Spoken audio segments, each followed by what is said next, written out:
انہوں نے اپنی بیٹی جناب سارہ کا نکاح کر دیا. کچھ آگے بڑھے تو ایک ظالم بادشاہ سے ٹکرائے. اس نے ایک شہزادی ایک بادشاہ کی بیٹی قید کی ہوئی تھی, جناب ہاجرہ نام تھا. ان کو قید سے چھڑا کے ساتھ لائے. حضرت لوط علیہ السلام بھی ساتھ. یہ 4 لوگوں کا قافلہ چلا. فلسطین میں جا کے پڑاؤ ڈالا, گھر بار چھوڑا, تبلیغ شروع ہوئی. حضرت ابراہیم کے گھر میں 2 خواتین ہیں, ایک آپ کی بیوی ہیں, ایک حضرت ہاجرہ ہے. اولاد کوئی نہیں. بڑا میوہ ہے میٹھا. گھر وہی آباد ہوتا ہے جس میں بچے روتے ہیں. گھر ہوتا ہی وہ ہے جس میں بچوں کی چنچناہٹ ہوتی ہے, بھن بناہٹ ہوتی ہے. حضرت ابراہیم نے ایک بچہ روتے ہوئے دیکھا تو آنکھوں میں آنسو آئے. کہنے لگے ربی ہب لی من الصالحین, یا اللہ مجھے بھی نیک اولاد عطا کر دے. حضرت سارہ نے سن لیا. کہنے لگی ابراہیم شاید میرے بطن سے تو آپ کو نصیب نہیں, ہاجرہ سے نکاح کر لو. جناب ہاجرہ سے نکاح ہوا. اللہ تو بڑا بے نیاز ہے. رب کریم نے حضرت اسماعیل جیسا خوبصورت بیٹا عطا فرمایا. بیٹا کالا سیاہ بھی ہو تو سینے کی ٹھنڈک ہوتا ہے, پر یہ تو وہ بیٹا ہے جس کی پیشانی میں نور محمدی چمکتا ہے صلی اللہ علیہ وسلم. حضرت سیدنا اسماعیل علیہ اتنے خوبصورت. اب جس بیوی کے ہاں بیٹا تھا, بیٹھنا اٹھنا بھی زیادہ اس کے پاس, آنا جانا بھی اس کے پاس, توجہ ادھر ہو گئی. جناب سارہ رشک کرنے لگی. ایک دن کہنے لگی اسے چھوڑ آ جنگل میں, وادی غیر ذی زرع, مکے کے پاس. بھائی ایک بیٹا عالم دین بنا لو. کہنے لگا روٹی کہاں سے کھائے گا؟ تیرے 5 بیٹے ہیں, کو حافظ قرآن بنا. کہتے روٹی کہاں سے کھائے گا؟ وہ بچہ بھی کہتا ہے میں کہاں سے کھاؤں گا. حضرت ابراہیم علیہ السلام تو چند مہینے کا بچہ چھوڑ آئے, تو کہاں سے روٹی کھائی حضرت اسماعیل نے؟ کہاں سے کھائی ان کی اماں نے روٹی؟ بھوکے مر جاتے ہیں یہ سارے. میں بڑی ذمہ داری سے کہا کرتا ہوں کہ جتنی خوبصورت روٹی اللہ کریم دین کے خادموں کو عطا کرتا ہے شاید کسی اور کے نصیب ہوتی ہو, لیکن ہم لوگ توجہ ہی نہیں کر رہے. ہمارا ذوق ہی نہیں بن رہا. ہم یہ محنت ہی نہیں کر رہے کہ قوم کو مستند علماء کی ضرورت ہے. علاقوں کے علاقے خالی ہیں, ادھر ہمارا مزاج ہی نہیں بن رہا, توجہ ہی نہیں دین کی خاطر. اور پھر چلے بچے تو بعد کی بات ہے نا, جو ابھی خود جوان ہے وہ بھی یہ دعا. ایک صاحب مجھے کہنے لگے میں دعا مانگ رہا ہوں اللہ مجھے بیٹا دے تو میں اسے دین پہ لگاؤں گا. تو میں نے کہا آپ بھی بوڑھے نہیں ہوئے, آپ خود ہی لگ جائیں. بیٹا تو ابھی آئے گا تو لگے گا نا. تو آپ تو اس وقت ہے تو آپ تو پہلے لگے نا صاحب. 2 گھنٹے تو نکال کے آئے, دین سیکھنے کو کافی ہے. آپ اتنی لمبی سوچ رہے ہیں کہ بچہ آئے گا تو بڑا ہوگا تو وہ جائے گا تو دیکھی جائے گی. ابھی تو آپ ہیں تو آپ تو آؤ. حضرت ابراہیم نے بچہ وہاں چھوڑا. یہاں سے جو عمرہ کرنے لوگ جاتے ہیں نا, جو حج کرنے جاتے ہیں, ان کو پتا ہے کہ وہاں دنیا کی ہر نعمت ملتی ہے, پھر بھی ڈبل ٹرپل پیسے لوگ جیبوں میں ڈال کے جاتے ہیں. حضرت ابراہیم جب وہاں لے کے گئے تو کوئی انسان نہیں تھا, پانی کا قطرہ نہیں تھا. 2 کلو کھجوریں, ایک مشکیزہ. بیوی کو تھمایا. ہمارے گھر میں ہزاروں چیزیں پڑی ہیں, لیکن وہ جو توکل ہے نا وہ ختم ہو گیا ہے. اللہ دے گا, حلال حلال پہ قناعت کرے, جائز جائز پہ بھروسہ کرے, رب کریم عطا کرنے والا ہے. وہ مزاج ختم ہو گیا. حضرت سیدنا ابراہیم علیہ السلام 2 کلو کھجوریں, ایک مشکیزہ پانی کا دے کر کے, اور وہاں بٹھایا آپ نے اپنے بچے کو اور اپنی زوجہ جناب ہاجرہ کو, اور بٹھا کر کے یہ واپس پلٹنے لگے. تو حضرت ہاجرہ سلام اللہ علیہ نے آواز دی, کہا ابراہیم کس کے سہارے پہ چھوڑ کے جا رہے ہیں؟ جہاں آب زمزم کا کنواں ہے نا, جو لوگ گئے ہیں انہوں نے صفا مروہ کی صحیح کی ہے, صفا مروہ سے باہر نکلے نا, سرکار کی ولادت کا مقام ہے, اس جگہ پہ آب زمزم کا کنواں تھا. وہاں حضرت سیدنا ہاجرہ کو بٹھایا. کوئی چیز نہیں, کوئی درخت نہیں, کوئی کھیت نہیں, کوئی پانی نہیں, کوئی کنواں نہیں. وہاں بٹھایا اور بٹھا کر کے نکلنے لگے تو جناب ہاجرہ فرمانے لگی ابراہیم کس کے سہارے پہ چھوڑ کے جا رہے ہو؟ کہنے لگے اللہ کے سہارے پہ. تو پاک باز بی بی نے ایک لفظ پوچھا, کہا ابراہیم یہ میرے رب کا حکم ہے, یہ میرے, بس جن کا عقیدہ توحید مضبوط ہو ان کے لیے ایک جملہ کافی ہوتا ہے, یہ میرے اللہ کا حکم ہے. تو جناب ابراہیم علیہ السلام فرمانے لگے ہاجرہ ہاں رب کا حکم ہے. جب یہ لفظ کہے تو چاہیے تھا نا حضرت ابراہیم تسلی دیتے, تو بی بی صاحبہ تسلی دینے لگی. عرض کرنے لگی ابراہیم اگر اللہ کا حکم ہے تو پھر آپ ہماری فکر نہ کرنا, اگر یہ رب کا حکم ہے تو پھر ہماری فکر نہ کرنا. جس رب نے ہمیں یہاں تک پہنچایا ہے وہ ہمیں کبھی بھی ضائع نہیں فرمائے گا. پھر فکر نہ کرنا. حضرت ابراہیم آ گئے, بات آپ نے سنی ہوئی ہے, اشارہ کرنا مقصود ہے. 13 سال میں چلے مان بھی لیا جائے بعض روایات کی روشنی میں کہ آتے جاتے بھی رہے, لیکن مکمل دیکھ بھال اپنے بچے کی پرورش میں پورا حضرت ابراہیم علیہ السلام کا کردار, سارا کردار ماں کا تھا. میں جب خواتین کے بارے میں کوئی بات کرتا ہوں تو میں آپ کو اکثر کہتا ہوں کہ یہ صرف بیوی کے لیے حکم نہیں ہوتا, یہ ٹریننگ بیٹی کو دینی ہے اور بہن کو دینی ہے. یہ تربیت کریں اپنے گھر میں. میں تجربے کی روشنی میں یہ بات عرض کیا کرتا ہوں کہ بھائی بچے باپ کے فرما بردار اس وقت ہوتے ہیں جب اماں انہیں باپ کا فرما بردار کرتی ہے, اور بچے باپ کے نافرمان بھی تب ہوتے ہیں جب اماں انہیں باپ کا.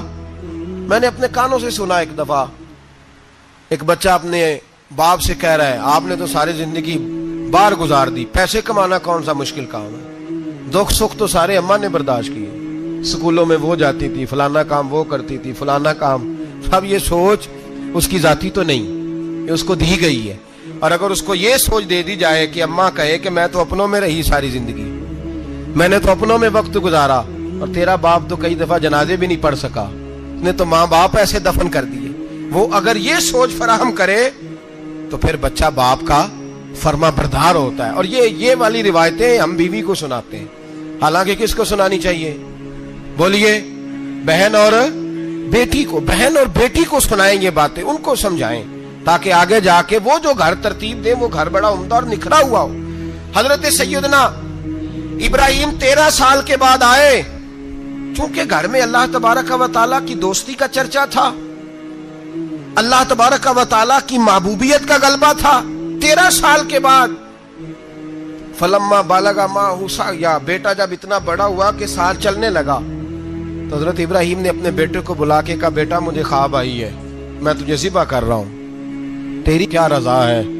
تو حضرت اسماعیل کہنے لگے یا ابت افعل ما تؤمر, ابا جی اللہ جیسے حکم دیتا ہے میرے ساتھ ویسے ہی کریں, جیسے اللہ حکم دیتا ہے ویسے ہی بولیے ویسے ہی کریں.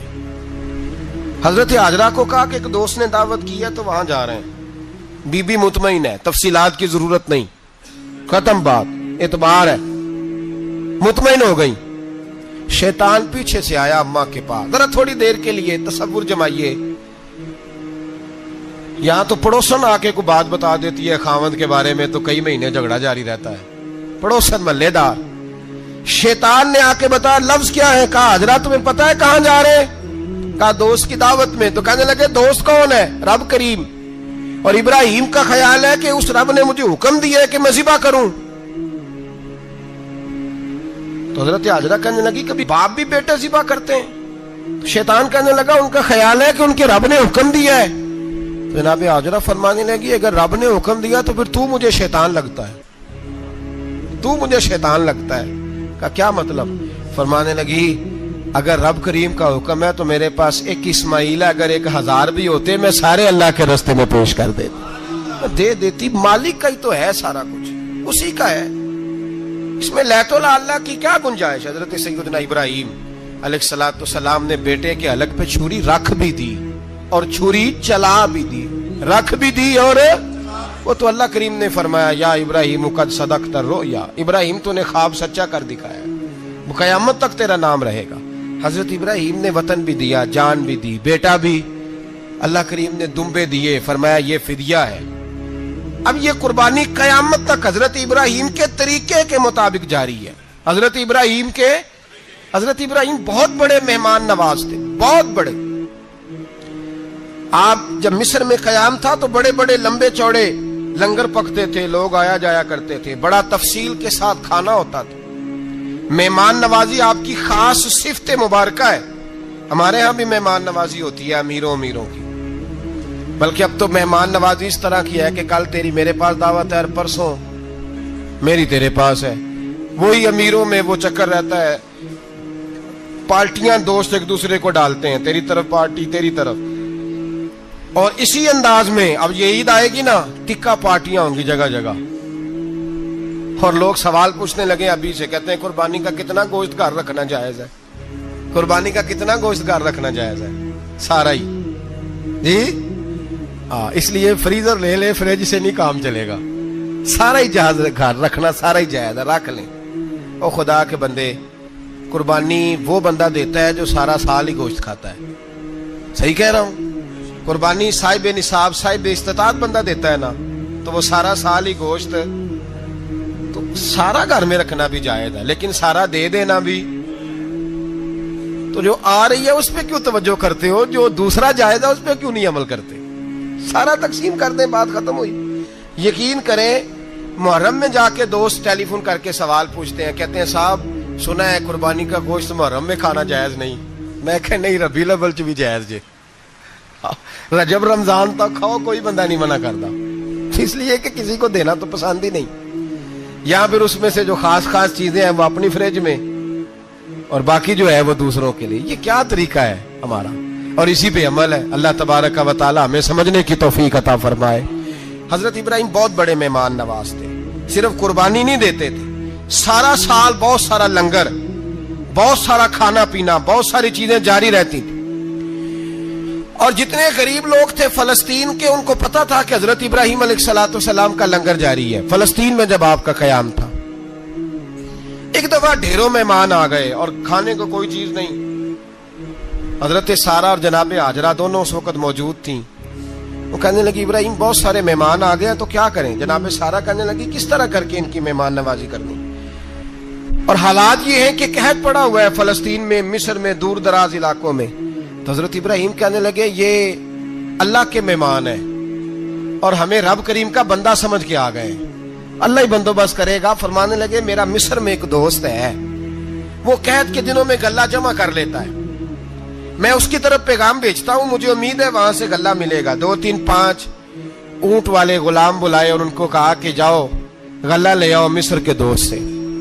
وہ لوگ کہتے ہیں ہم غلہ لینے گئے، وہاں جب پہنچے تو حضرت ابراہیم خلیل اللہ علیہ السلام کا پیغام دیا تو آپ کا وہ دوست کہنے لگا غلہ تو بے شمار تھا، مجھے خبر نہیں تھی کہ حضرت ابراہیم کا پیغام آئے گا، تو میں تو سارا تقسیم کر چکا ہوں، لوگ لے گئے، اب تو کوئی شے نہیں۔ اب وہ خالی آ گئے 5 کے 5 اونٹ۔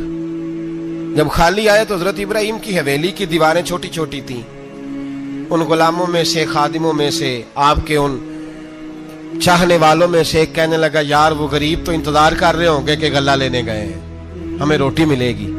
چھوٹی چھوٹی دیواریں ہیں، وہ جب دیکھیں گے نا خالی آ گئے تو انہیں تکلیف ہوگی، اس طرح کرو بوریوں میں ریت بھر لیتے ہیں، ریت بھر کے لے جاتے ہیں، بعد میں اندر رکھ کے انہیں سمجھا بہلا لیں گے یا حضرت ابراہیم کو بتائیں گے، وہ خود ہی ان لوگوں کی دلجوئی فرمائیں گے۔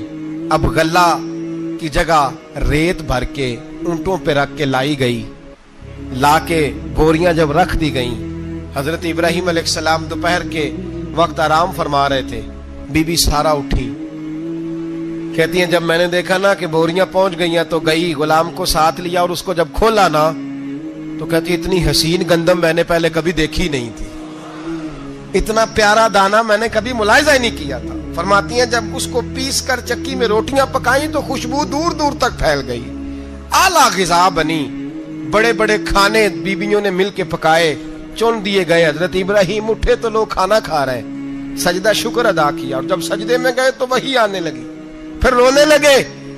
جب پلٹ کر باہر تشریف لائے تو جناب سارہ کہنے لگی ابراہیم تمہارا مصری یار بڑا اچھا ہے، اس نے اتنی اعلیٰ گندم بھیجی ہے کہ اتنی تو میں نے پیاری گندم کبھی دیکھی نہیں۔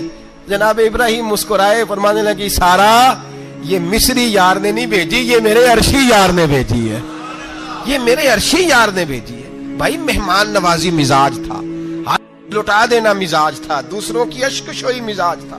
حضرت ابراہیم علیہ السلام کا طریقہ ہے قربانی، حضور نے ان کا طریقہ بیان کیا۔ اگر سال کے بعد قربانی دینا ان کا طریقہ ہے تو سارا سال غریبوں کو روٹی دینا بھی حضرت ابراہیم کا طریقہ ہے، سارا سال غریب کی نوکری کرنا یہ بھی حضرت ابراہیم کا طریقہ ہے، بھوکے کو کھانا کھلانا یہ بھی۔ میرے مصطفیٰ کریم سید عالم صلی اللہ علیہ وسلم سے صحابہ نے پوچھا حضور بہترین مسلمان کون ہے؟ بہترین مسلمان؟ تو حضور نے فرمایا جو سلام لینے میں پہل کرے اور غریب کو روٹی کھلانے میں سب سے اچھا ہو، وہ بہترین مسلمان ہے، زبردست مسلمان۔ ہمارے ہاں دعوتیں ہوتی ہیں تو امیروں کی، افطاریاں ہیں تو امیروں کی، اور میرے مصطفیٰ کریم علیہ السلام نے فرمایا بدترین دعوت ہے جس میں امیر بلائے جائیں غریب نہ بلائے جائیں، وہ بدترین دعوت۔ حضرت ابراہیم کا طریقہ رہا ساری زندگی مہمان نوازی. اور دوسرا ان کا مزاج تھا, اللہ سے پیار ہو گیا تھا نا. جب رب کریم سے محبت ہوتی ہے نا اور محبت کا احساس ہوتا ہے دل میں, پھر سجدے لمبے ہوتے ہیں. عام آدمی تو نماز بھی نہیں پڑھ سکتا, جس سے خدا سے محبت ہوتی ہے وہ تہجد بھی نہیں چھوڑ سکتا. وہ یہ محبت کی بات ہے نا, جس کو پیار ہوتا ہے اس کی تہجد بھی ہے, اس کی اشراق بھی ہے, چاشت بھی ہے, اس کے عمرے بھی ہیں, اس کے حج بھی ہیں, اس کے بار بار کعبۃ اللہ کے دیدار بھی ہیں. یہ محبت الہی ہے, جوش مارتی ہے. ان لوگ سجدہ کرتے ہیں تو اٹھتے ہی نہیں, اللہ کے بندوں سے پیار کرتے ہیں اللہ کی. حضرت ابراہیم کو رب کریم سے اتنی محبت تھی, اتنا پیار تھا کہ وہ آپ کی زندگی کے ہر پہلو سے چھلکتا تھا. ایک وقت ایسا آیا کہ اللہ تعالیٰ نے حضرت ابراہیم کو بہت زیادہ مال عطا فرمایا. اتنے اونٹ گنے نہیں جاتے, گائیں اتنی زیادہ کہ شمار نہیں ہوتی, بکرے بکریاں اتنی زیادہ کہ شمار, بہت زیادہ مال اللہ نے عطا فرمایا. اور ابھی کچھ عرصہ پہلے آپ پیچھے جائیں نا تو جو لفظ مال تھا وہ روپے پہ تو بولا ہی نہیں جاتا تھا, وہ جانوروں پہ بولا جاتا تھا. بہت زیادہ مال اللہ نے دیا, بکریاں, گائیں, اونٹ, بیل, بڑا کچھ. تو رب کریم نے فرشتوں سے فرمایا کہ واتخذ اللہ ابراہیم خلیلا, ابراہیم میرا دوست ہے. تو فرشتے کہنے لگے یا اللہ جسے اتنا کچھ دیا جائے اس نے دوست تو بننا ہی ہوتا ہے, تو نوازا ہی پڑا ہے, اتنا مال, اتنے کھیت کھلیان, اتنا کچھ. اللہ کریم نے فرمایا جاؤ آزمائش کر لو, امتحان لے لو. فرشتہ امتحان لینے پہنچ گیا. حضرت ابراہیم کے جانور چر رہے ہیں چراگاہ میں, حضرت ابراہیم بھی ہیں, غلام بھی ہیں, بہت بڑا ریوڑ ہے. آپ تشریف فرمائیں. ایک فرشتہ آیا تو کھیت میں چھپ کے بیٹھ گیا اور بلند آواز سے کہنے لگا سبحان اللہ والحمد للہ ولا الہ الا اللہ واللہ. یہ تسبیح بڑی پسند ہے, محبوب نے ان کی فضیلت بیان کی. اب وہ حضرت سیدنا ابراہیم علیہ السلام کھڑے تھے تو وہ کھیت میں بیٹھ کے تسبیح پڑھنے لگا سبحان اللہ والحمد للہ ولا الہ الا اللہ. حضرت ابراہیم کہنے لگے یہ میرے رب کا نام کون لے رہا ہے, بڑی اس کی میٹھی آواز ہے, بڑی کون ہے. ڈھونڈنے لگے, گھومتے گھومتے اس کے پاس چلے گئے, فرشتہ انسانی شکل میں. تو میرے رب کا ذکر کر رہا تھا؟ اس نے کہا میں ہی کر رہا تھا. فرمانے لگے یار ایک دفعہ پھر نہیں کرتا. تو کہنے لگا ابراہیم پہلے تو میں اپنی مرضی سے کر رہا تھا, تو کہتا ہے تو پیسے لگیں گے, پیسے ہیں تو کر دیتا ہوں. حضرت ابراہیم کہنے لگے بول تو کیا لے گا, میرے اللہ کا ذکر سنانے کا کیا لے گا.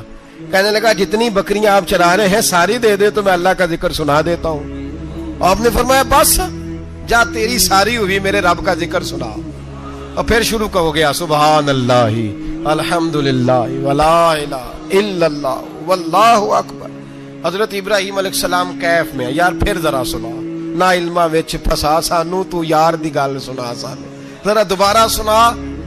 پھر سنایا, ایک دفعہ پھر کہا. فرشتہ کہنے لگا بس جی آپ کے پیسے پورے ہو گئے. حضرت ابراہیم کہنے لگے چل ایک دفعہ اور سنا. کہنے لگا پیسے لگیں گے, تو کیا لے گا. کہنے لگا گائیں بھینسیں ساری میری. فرمایا بس یار اتنی قیمت, تو سنا صحیح, سارا کچھ ہی تیرا. پھر شروع ہو گیا سبحان اللہ والحمد للہ ولا الہ الا اللہ واللہ اکبر. گائیں دے دیں, بھینسیں دے دیں, وہ ذکر سناتا ہے. حضرت ابراہیم کبھی مچلتے ہیں, کبھی روتے ہیں, کبھی آہیں بھرتے ہیں. تو میرے رب کا نام لے رہا ہے, ذرا پھر سے لے. کیف جاری ہے. کہنے لگا بس بھائی. حضرت ابراہیم فرمانے لگے تو اور لے لے جو لینا ہے, مجھے ذکر سنا. اس نے کہا ابراہیم بکریاں میں لے چکا, گائے بھینسیں میں لے چکا, اونٹ رہ گئے, سارے لے لوں گا پھر ذکر سناؤں گا. فرمایا جا تیرا ہوا تو ذکر سناتا رہ, میں دیتا ہوں. دے دیا, کچھ دیر ذکر کیا تو اب خاموش ہو گیا. حضرت ابراہیم خلیل اللہ علیہ السلام فرمانے لگے ذکر سنا. کہنے لگا ابراہیم اب تیرے پاس دینے کو کیا ہے, ہر چیز تو میں لے چکا. آپ فرمانے لگے یہ گائے بھینسیں بکریاں چرانے کے لیے تجھے کوئی نوکر ملازم بھی تو چاہیے نا. تو اس طرح کر, مجھے رکھ لے, میں روٹی نہیں مانگوں گا, کھانا نہیں مانگوں گا, تو اللہ کا ذکر سناتا رہنا, میں تیرے جانوروں کی نوکری کرتا رہوں گا. حضرت ابراہیم علیہ السلام نے جب یہ کہا نا, فرشتے کی آنکھوں میں آنسو آ گئے. تر دامنی پہ شیخ ہماری نہ جائیے, ہم دامن نچوڑ دیں تو فرشتے وضو کریں.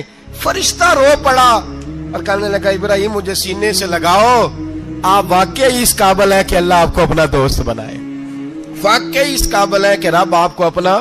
حضرت ابراہیم علیہ السلام کا خدا سے محبت کرنے کا نرالا انداز. اور میرے بھائی یہی محبت انہیں میرے مصطفیٰ سے بھی تھی۔ ایک نبی گھر بنا رہا ہے، دوسرا بنوا رہا ہے۔ حضرت اسماعیل علیہ السلام پتھر اٹھا اٹھا کے لا رہے ہیں، جناب ابراہیم بنا رہے ہیں۔ جب خانہ کعبہ بن گیا تو کہنے لگے ربنا وابعث فیہم رسولا، اے اللہ اب اسے بسانے کے لیے اپنا آخری رسول بھی عطا فرما۔ نبی پاک فرماتے ہیں میں دعا ہوں حضرت ابراہیم کی۔ یہ قربانی حضرت ابراہیم کا طریقہ ہے۔ حضور نے اگرچہ نبی پاک کی اپنی سنت تھی، یہ بھی کہہ سکتے تھے سنتی و سنت ابیکم ابراہیم، میری سنت ہے اور تمہارے باپ ابراہیم کی سنت ہے، یہ نہیں فرمایا۔ جب صحابہ نے کہا قربانی کیا ہے، فرمایا سنت ابیکم ابراہیم، یہ تمہارے باپ ابراہیم کی سنت ہے۔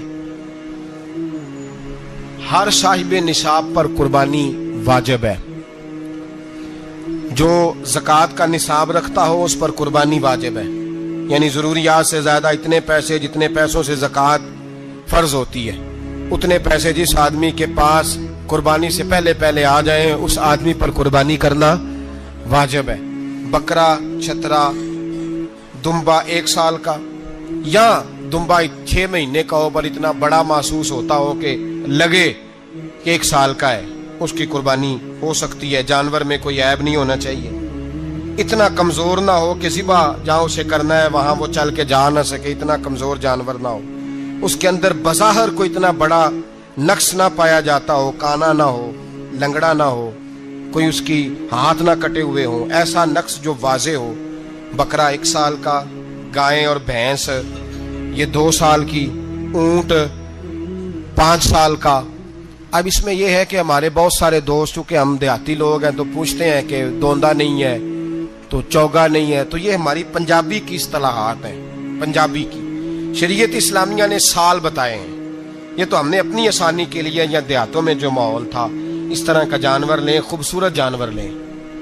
جو نصاب ہے وہ بھی میں نے آپ کو بتایا، لیکن ایک اور پہلو بھی ہے۔ نبی پاک صلی اللہ علیہ وسلم پہ زکوٰۃ کبھی فرض نہیں ہوئی، کبھی حضور پہ زکوٰۃ فرض نہیں ہوئی۔ نبی پاک صلی اللہ علیہ وسلم کے پاس اتنا سرمایہ کبھی اکٹھا ہوا ہی نہیں کہ زکوٰۃ فرض ہو، لیکن نبی پاک کے صحابہ فرماتے ہیں کہ مدینے کے 10 سالوں میں اللہ کے رسول نے ہر سال قربانی فرمائی ہے، ہر سال قربانی دی۔ اور جس سال حضور حج کرنے گئے اس سال اللہ کے نبی نے 63 اونٹ ذبح فرمائے، اور حضور صلی اللہ علیہ وسلم جب اونٹ ذبح کرنے لگتے نا تو صحابہ کہتے ہیں اونٹ خود دوڑ کے حضور کے سامنے آ کے لیٹ جاتا، اور نبی پاک اسے ذبح کرتے اور فرماتے ہیں ایک دوسرے کو دھکے دیتے اونٹ کے، پہلے میں نے جانا ہے ذبح ہونے کے لیے، پہلے میں نے، انہیں پتا تھا کہ جو مصطفیٰ کے ہاتھوں ذبح ہوگا وہ تو دائمی زندگی پا جائے گا، یہاں بھی وہاں بھی زندہ۔ 63 اونٹ ذبح کیے۔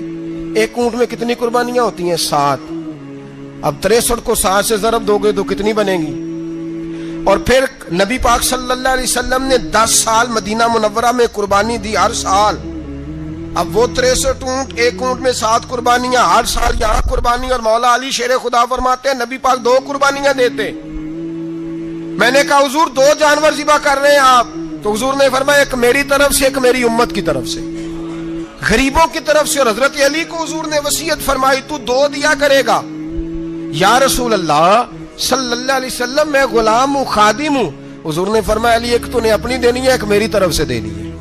2 قربانیاں۔ مولا علی نے بھی ساری زندگی 2 قربانیاں دی۔ حضرت علی بھی مال کے نصاب نہیں تھے،